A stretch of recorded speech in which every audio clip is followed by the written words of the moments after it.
I've always loved doing things with my hands. And so I started working in the jewelry industry. Everything in this workshop, for the most part, comes from Providence, Rhode Island. Providence, Rhode Island is where the industrial age starts in the United States, but it's also where the jewelry industry starts in the United States. So it's natural that it would come from there.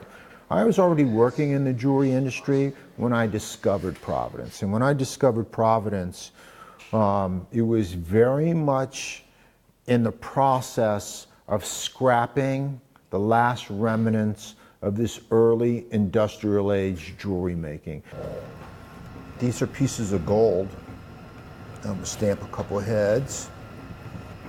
This machine is from the mid-1800s.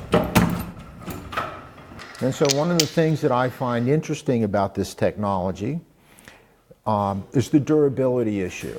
The things I'm talking about are being die struck and die rolled, which means a lot of pressure between two pieces of steel. And so when we die strike something or die roll something, typically it's going to go at least a couple of generations.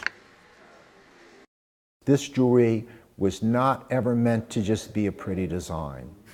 This is the beginning of when humans are able to have symbols. When we are one moment before the industrial age starts, we have no symbols. We are not manufacturing anything, so they don't actually exist. And then all of a sudden, we have stepped into this world where we're doing art by means of mechanical reproduction, and now for the very first time, just sort of normal people can have a symbol. These pieces are the ancestors of American metalsmithing, silversmithing, and they bring in a very tangible way, the processes, yes, the technical skills that are involved, yes, the meaning of what these pieces meant to people. I wanted to see about getting... When I come in, I love to be able to look and see that that the jewelry is made right here. Hugo is often here. It feels very personal.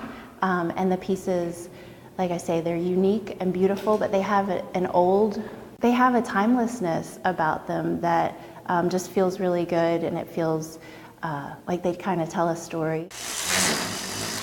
I really enjoy the entire scope of what's happening here. It's not just the preservation of the work, but it's the recreation of the works, and it's the selling of the works to the public so they all become part of our culture again. What does it mean to have a full and meaningful life? And part of it is making things.